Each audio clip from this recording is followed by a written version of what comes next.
to talk more about economics. I'm going to, at this stage, bring on stage somebody who's one of the most respected economists in India. He has represented India at the International Monetary Fund. He has been the chief economic advisor to the government of India. And he has one of the most illustrious careers as an economist. Before I get him on stage, take a look at this.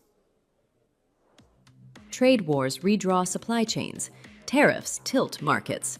Agreements stall as economies compete for advantage.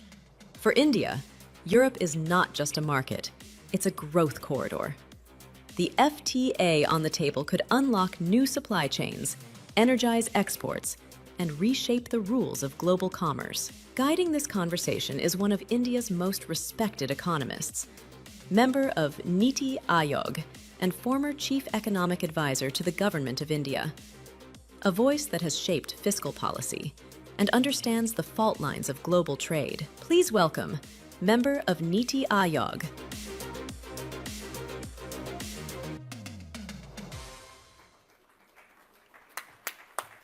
Let me please invite on stage Dr. Arvind Virmani. Ladies and gentlemen, huge round of applause for Dr. Arvind Virmani.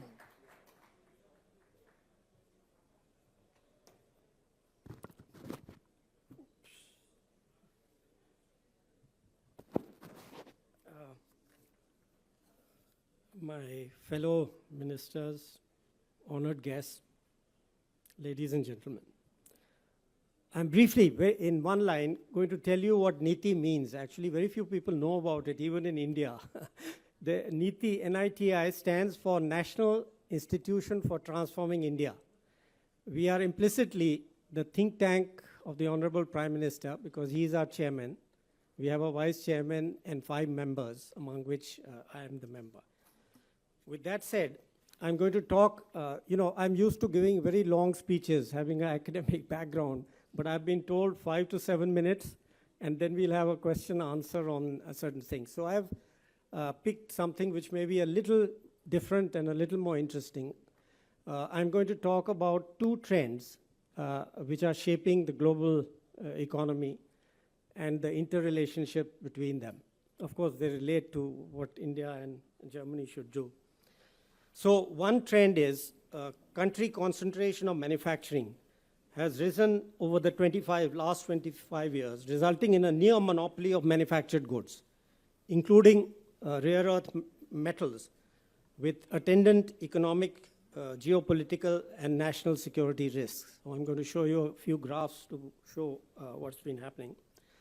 Global demographic changes during last 25 years, coupled with those projected over the next 25 years, will reorder the global comparative advantage in ways that aren't fully appreciated by developed countries, including, I'm afraid, Europe and Germany. Though we talk a lot about demographics, I don't think there is a true appreciation. So I will show you a graph which hopefully will stick in your mind. And finally, these changes provide a huge opportunity for EU and India to combine their relative comparative advantage and shared democratic values to jointly build supply chains. That's the key message I want to leave to you. The FTA is merely a process for doing it, in my way of looking. I hope I can bring that out for you. And these can reduce all types of risks. You're all aware of the kind of risks which are there. I'm not going to talk about individual countries creating these risks, but you all know about it. And Germany, as the center of advanced manufacturing in Europe, can play a pivotal role. So you can put the first figure. China's share has risen since 2000 rapidly. So on the left, I have a graph which shows you the world MVA, the world manufacturing value added. On the right is the shares of world exports. And you can clearly see the blue line, which is China, and the rapid rise in China's share, which is now close to 30%. Some projections show that it could be half of the world manufacturing if nothing is done about it. So a huge concentration. We have calculated concentration indexes which have risen tremendously from around 2005 to now. Similarly, for exports, you can see the rise of China's exports. Manufacturing value added is now 1.6 times that of USA and 5 times that of Germany. Remember, at some point, Germany was way ahead. So was the US. Look at the left. The pink line is Germany, and the orange is USA. So the Herfindahl index is just a way we calculate concentration, has risen from about 0.08 to 0.127. It's a huge increase in concentration of world manufacturing. And similarly for exports, which has risen from about 0.05 in 2005 to 0.07 in 21. This rise in share is seen in a broad range of products, whether we look at 2-digit, 4-digit, 6-digit, and the supply chains. The concentration in simple supply chains, complex supply chains is huge. And this also creates regional and geographical risks, besides the country risk, which is obvious. Next. Next graph. Yeah. So that is the first point. The second point is relates to demographics. So you will look at these graphs. On the left there, we have the working age population, which is taken from UN statistics. On the right, oh, you can't even see them. Missing. It's a black background. Okay, you can't change it. But you can see that the world share of working age population of China, EU, Japan, all the countries except India's is going to fall over the next 30 years. Actually, this graph was more interesting, but you can't even see it. Okay. There's no way to change it. Okay. So the numbers are there. You can see the minus 8.4 for China. Then you can see minus 2, etc. There should be a bar there. Everybody else is negative. Only India is positive. Okay. So that's a huge change in global demographics and working labor force, okay, which is underway now. It has been happening, but it's going to accelerate. Next graph. Oh, they're all inappropriate. Okay, we got some nice colors there. So, so this is the comparative advantage. Okay, so usually people think of low-skilled, low-educated labor. So what I'm showing here is projections of the school-educated and the college-educated share of the workforce. Okay, and again you can see EU is negative, Japan is negative, Russia, South Korea, USA is slightly positive, UK is marginally positive, and the middle-income countries who are kind of, you could think of as our competitors, China, and look at India.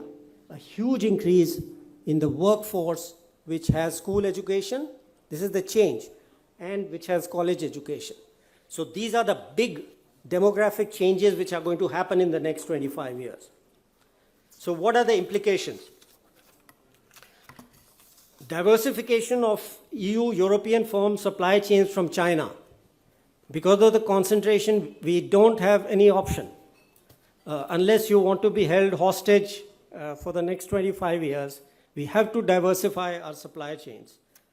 And only India is the potential partner to build deep and wide alternative supply chains.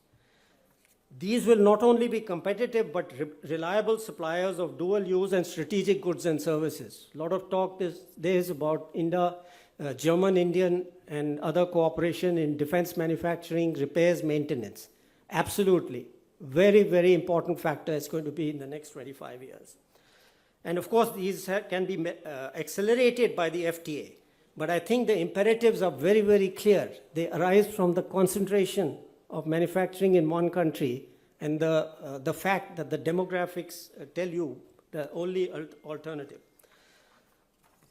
Finally, to summarize, global demographic changes provide an opportunity to combine Europe's comparative advantage in technology and India's comparative advantage in human resources for mutual gain. This is something I've been convinced about for a long, long time. And I'm very happy that I think now this is universally accepted in India. It was not so some years ago when I was not in government. These can be used in the next decade and a half to jointly build competitive supply chains. Re-emphasize this, which reduce global concentration of manufacturing and reduce the risk of economic, geopolitical, and national security disruptions. Each one of these is very important, given the huge uncertainty. As I said, I don't want to talk about where the uncertainty is coming, but everybody knows it. Germany, as the center of manufacturing supply chains in EU, will provide a pivotal role.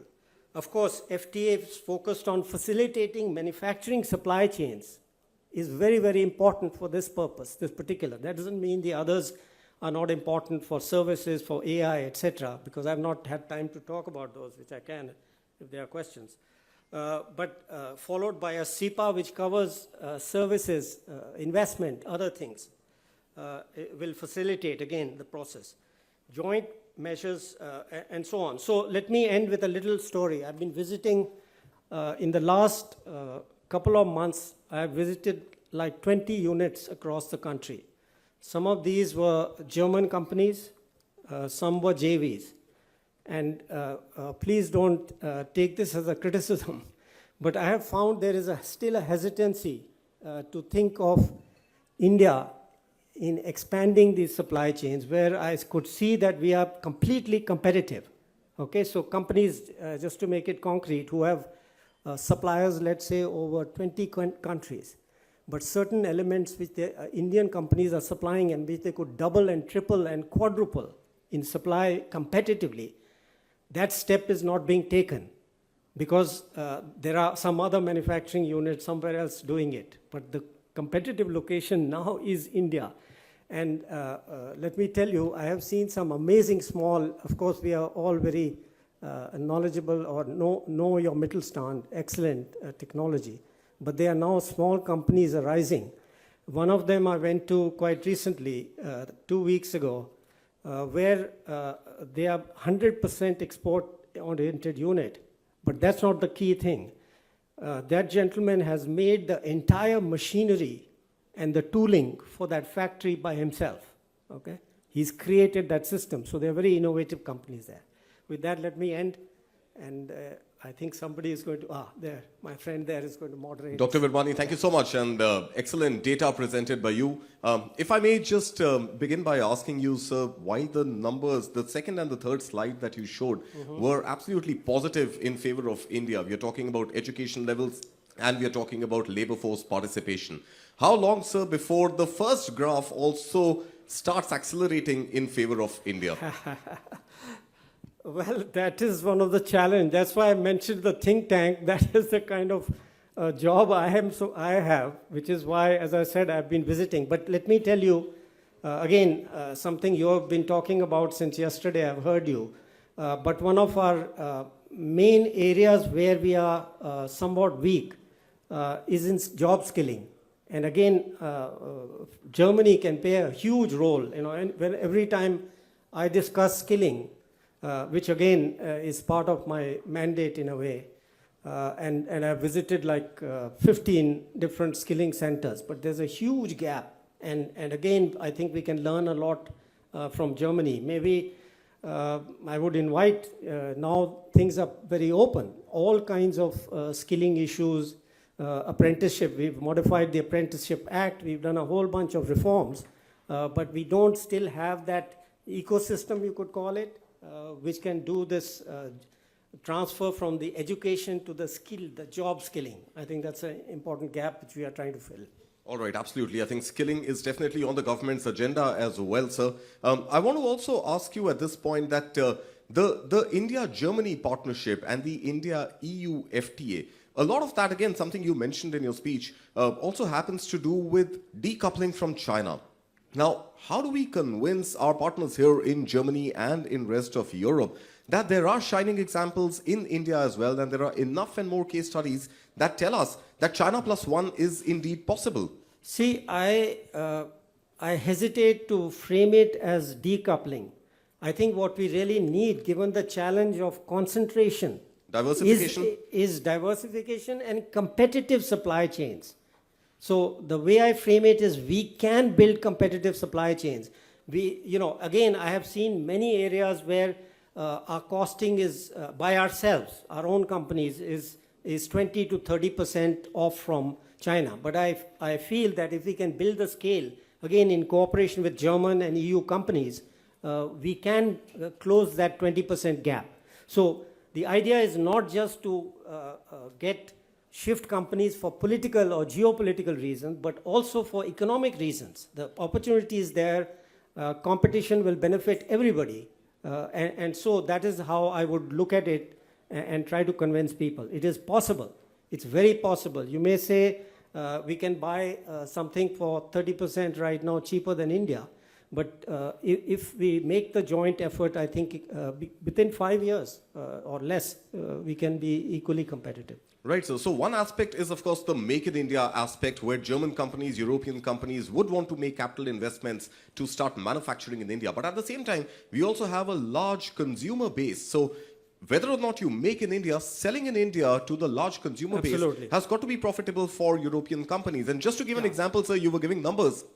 From what I read, Mercedes-Benz, a Stuttgart-based company, a luxury car maker, a German enterprise, sold one car every 6 minutes during the Navratri festive season. One car every 6 minutes is a record, sir. So talk to us about the consumer base, the vibrant consumer base that India has to offer. Right. Okay, I guess Mr. Thakur and others will also talk a little bit about that, the demand side. But let me just give you a few examples. There are still too many people in India who think of poverty. Well, poverty, as we've talked about it in the World Bank, I worked in the World Bank like 50 or 30 years ago. And the definitions are, you never come to consensus with the definition. No, they are international definitions. The problem is every time we meet a milestone, they change the definition. Exactly. So that's a different thing. But the World Bank definition of absolute poverty, there are no poor left in India. Even according to a kind of more rigorous, you could say, for a middle income country definition, now it's down to less than 15%, what you might think of as a vulnerable population. So the middle class is definitely, according to all the projections we have, expanding. But, I also, I talked to the Japanese, for example. Some of them give up. You got to compete. I mean, if you think you can go into India and you'll be easily get all the market, is not so. But of course, for German companies like Mercedes and all, it should not be a problem. Yeah. Absolutely. Sir, if I can just also play devil's advocate, since we are in Germany, I think when we speak to some of the Mittelstand companies here, and when we speak to some of the government representatives also who are, or the chambers of commerce, I think one slight irritant that they sometimes have is the red tape in the country. Do you think that is true? And do you think, as a member of NITI Aayog, we are doing enough to address ease of doing business in India? That's a very good question. Basically, I've spent my whole life trying to remove red tape for private business. I mean, I'm a market economist. 50 years ago, I was probably one of a handful, and now there are many more. But let me tell you, concrete. In the budget, there were 2 or 3 deregulatory steps, and I'll give you 2 examples. I have struggled for at least a decade or more to get income tax reform. In this budget, it was passed and approved within a month. That's right, So sir. the income tax system has been simplified. Secondly, GST, which again, I have made tons of presentation to various people. I don't need to name them.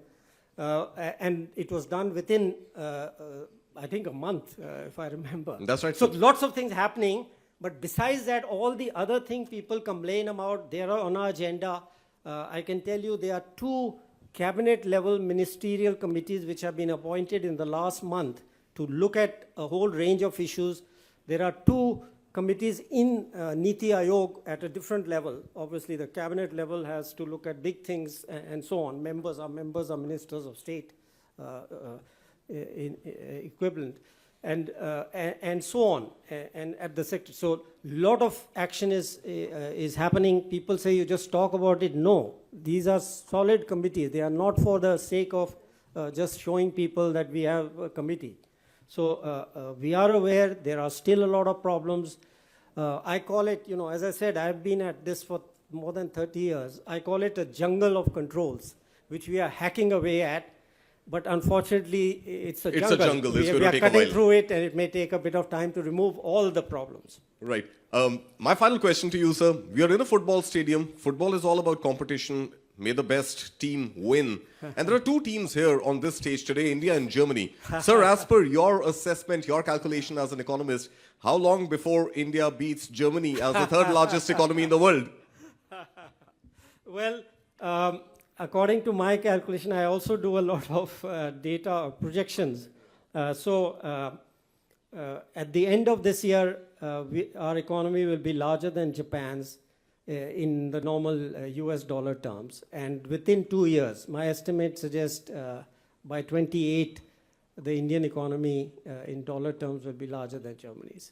2028, ladies and gentlemen, that's the final word coming in from Dr. Arvind Virmani. Dr. Virmani, pleasure having you here with us on the News9 Global Summit. If you could please stay on stage, sir. Dr. Virmani, please stay with us on the stage. We have presentations from both sides, from the TV9 network and from VfB Stuttgart. Requesting Mr. Varun Das, if he's around, to please come on stage, sir, for the shawl presentation. And of course, Reuven, with the scarf from VfB Stuttgart.